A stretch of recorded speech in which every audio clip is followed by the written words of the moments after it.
ಜಿಲ್ಲೆ ಚನ್ನರಾಯಪಟ್ಟಣ ತಾಲೂಕಿನ ಆದ್ಯಂತ ರೈತ ಹುತಾತ್ಮರ ದಿನ ಹಾಗೂ ರೈತ ಬೂಸುವ ದಿನ ವಿರೋಧಿ ದಿನ 46ನೇ ವರ್ಷದ ಕಾರ್ಯಕ್ರಮವನ್ನು ಕರ್ನಾಟಕ ರಾಜ್ಯ ರೈತ ಹಸಿರು ಹಾಗೂ ಜನಜಾಗೃತ ಸಂಘದ ವತಿಯಿಂದ ಮಹಿಳೆ ರಾಜ್ಯ ಅಧ್ಯಕ್ಷ ಚಿನ್ನೇನಹಳ್ಳಿ ನಾಗರತ್ನಮ್ಮ ಇವರ ಅಧ್ಯಕ್ಷತೆಯಲ್ಲಿ ರೈತ ಸಂಘದ ಕಚೇರಿಯಿಂದ ರಾಜಬೀದಿಯಲ್ಲಿ ಮೆರವಣಿಗೆ ನಡೆಯಿತು.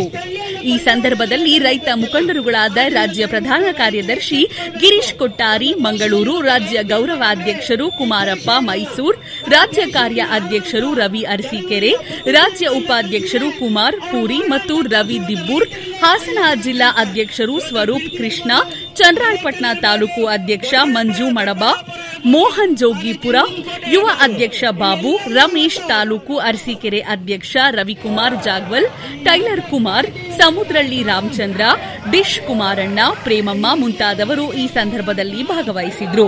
ಈ ಸಂದರ್ಭದಲ್ಲಿ ಚಿನ್ನೇನಹಳ್ಳಿ ನಾಗರತ್ನಮ್ಮ ಮಾತನಾಡಿ, ರೈತರನ್ನು ಉಳಿಸಿ, ಅನ್ಯಾಯವನ್ನು ಅಳಿಸಿ, ಆಗಲೇ ನಮ್ಮ ರಾಜ್ಯ ಸುಂದರವಾಗುವುದು ಸುಲಭ. ಇನ್ನು ಕೆಲವು ಕಿವಿಮಾತುಗಳನ್ನ ಹೇಳಿದ್ರು. ವರದಿಗಾರ ಶಂಕರೇಗೌಡ ಹುಲಿಕೆರೆ.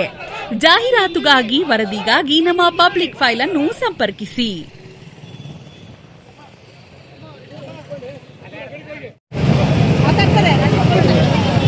ರಾಜ್ಯ ರೈತ ಸಂಘಕ್ಕೆ ಸ್ವಾಮಿಗೆ ಈ ದಿನ ರೈತ ಹುತಾತ್ಮ ದಿನವನ್ನು ಏನು ನಾವು ನಂಬಿಕೊಂಡಿದ್ದೀವಿ, ಇನ್ನೆಲ್ಲರೂ ಕೂಡ ನಾನು ಈ ಕಾರ್ಯಕ್ರಮಕ್ಕೆ ಆಗಮಿಸಿಲ್ಲ. ಇನ್ನೆಲ್ಲರೂ ಕೂಡ ಪತ್ರವಾಗಿ ಸ್ವಾಗತವನ್ನು ಕೊಡ್ತಾ ಇದ್ದೀನಿ. ಈ ನಮ್ಮ ರಾಜ್ಯದಲ್ಲಿ 8 ಅಂಶಗಳ ಪ್ರಕಾರ 2023-24ರಲ್ಲಿ 1254 ಆತ್ಮಹತ್ಯೆ ಮಾಡಿಕೊಂಡಿದ್ದಾರೆ ರಾಜ್ಯದಾದ್ಯಂತ. 2024-25ರಲ್ಲಿ 1178 ಜನ ಆತ್ಮಹತ್ಯೆ ಮಾಡಿಕೊಂಡಿದ್ದಾರೆ. ಈ ಆತ್ಮಹತ್ಯೆ ಪ್ರಕರಣಗಳು ದಿನದಿಂದ ಹೆಚ್ಚುತ್ತಿರುವುದರಿಂದ ಈ ಪ್ರಕರಣವನ್ನು ಜವಾಬ್ದಾರಿ ಯಾವುದೇ ಒಬ್ಬ ರಕ್ಷಣೆ ಸದಸ್ಯರು ಗೊತ್ತಿರುವ ಸದಸ್ಯರು ಎಲ್ಲವನ್ನು ಕೊಡ್ತಾರೆ. ಆದರೆ ಈ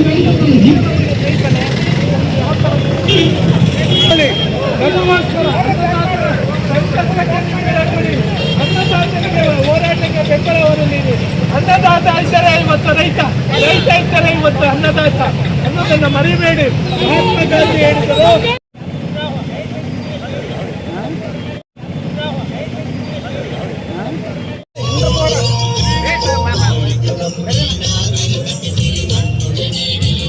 ಇವತ್ತು ನಮ್ಮ ರೈತರು ನಾವೇ ಘೋಷಣೆ ಮಾಡ್ಕೊತಾ ಇದ್ದೀವಿ, ಭೂ ವಿರೋಧಿ ದಿನ. ಭೂ ವಿರೋಧಿ ದಿನ ಅಂತ ನಮಗ್ ನಾವೇ ಘೋಷಣೆ ಮಾಡ್ಕೊಂಡು ಪ್ರತಿಯೊಬ್ಬ ಹೋರಾಟಗಾರರ ಮನೆ ಮೇಲೂ ಕೂಡ ಹಸಿರು ಬಾವುಟ ಹಾರಬೇಕು. ಪ್ರತಿಯೊಬ್ಬರು ಕೂಡ ಫೇಸ್ಬುಕ್, ವಾಟ್ಸಪ್ ಅಲ್ಲಿ ಅದನ್ನ ನಾವು ಬಿಡ್ಬೇಕು ಅಂತ ನಮ್ಮ ರೈತ ನಾಯಕಿ ಪ್ರೊಫೆಸರ್ ನಂಜನಸ್ವಾಮಿ ಅವ್ರ ಮಗಳು ಚುಕ್ಕಿ ಅವರು ಕರೆ ಕೊಟ್ಟಿದ್ರು. ಅದೇ ರೀತಿ ನಾವು ಕೂಡ ಮಾಡ್ತಾ ಇದೀವಿ. ಎಲ್ಲರೂ ಕೂಡ ರೈತ ಅಂದ್ರೆ ಒಬ್ಬನೇ ಅಲ್ವಾ, ರೈತ ಸುಭಿಕ್ಷವಾಗಿದ್ರೆ ದೇಶ ಸುಭಿಕ್ಷವಾಗಿರ್ತದೆ. ಆದ್ರೆ ಪ್ರತಿ ಸರ್ಕಾರಗಳು ಕೂಡ ರೈತನ ಹೀನಾಯವಾಗಿ ರೈತನ ನಿಂದನೆ ಮಾಡುತ್ತೆ.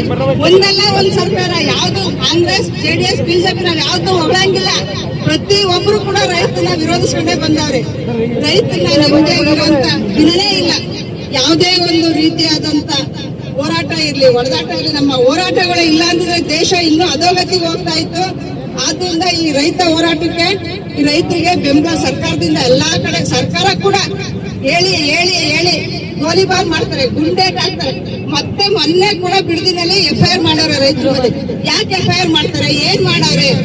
ಈಗ ನಾವು ಒಬ್ಬ ಮುಖ್ಯಮಂತ್ರಿ ಮನೆಗೋ, DC ಮನೆಗೋ, MLA ಮನೆಗೆ ಹೋಗ್ಬೇಕಾದ್ರೆ ಪರ್ಮಿಷನ್ ಅವ್ರ ಇಲ್ವಾ ಟೈಮಿಂಗ್ಸ್ ಕೇಳ್ಕೊಂಡು ಹೋಗ್ಬೇಕು. ಆದ್ರೆ ಅವ್ರುಗಳು ಮಾತ್ರ ಏಕಾಏಕಿ ರೈತರ ಜಮೀನಿಗೆ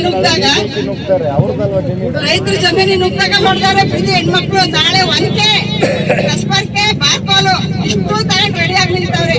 ಇಷ್ಟಕ್ಕೆ ಸುಮ್ಮನಾಗಿ ಇದನ್ನ ಕೈ ಬಿಟ್ರೆ, ಆ ಭೂ ಸ್ವಾಧೀನ ಕೈ ಬಿಟ್ರೆ ಸರ್ಕಾರಕ್ಕೂ ಒಳ್ಳೇದು. ಮುಂದಿನ ದಿನಗಳಲ್ಲಿ ಸರ್ಕಾರನೂ ಬೆಳವಣಿಗೆ ಆಗುತ್ತೆ. ಇಲ್ಲ ಅಂದ್ರೆ ಇಲ್ಲಿಗೆ ಅಂತ್ಯ. ರೈತ ಮನಸ್ಸು ಮಾಡಿದ್ರೆ ಯಾರನ್ನ ಬೇಕಾದ್ರೂ ಎತ್ತಾನೆ, ಯಾರನ್ನ ಬೇಕಾದ್ರೂ ತುಳಿತಾನೆ. ರೈತನ ವಿರೋಧ ಕಟ್ಕೊಂಡು ನಡೆಸೋ ಸರ್ಕಾರಗಳು ಯಾವ ಉದ್ಧಾರ ಆಗಿಲ್ಲ. ಇದೇ ಹೋರಾಟಕ್ಕೆ ಹತ್ತಿಕ್ಕಂತ ಗುಂಡೂರಾವ್ ಸರ್ಕಾರ ಏನಾಯ್ತು, ಎಷ್ಟು ವರ್ಷ ನೆಲ ಕಚ್ಚಿತ್ತು. ಇತ್ತೀಚೆಗೆ ಸರ್ಕಾರ ಬಿಟ್ರೆ ಮುಂದಿನ ದಿನಗಳಲ್ಲಿ ಸರ್ಕಾರಕ್ಕೆ ಬೆಲೆ ಇಲ್ವಾ, ಹೀನಾಯವಾದ ಸ್ಥಿತಿ ನೀವು ಅನುಭವಿಸ್ತೀರಾ.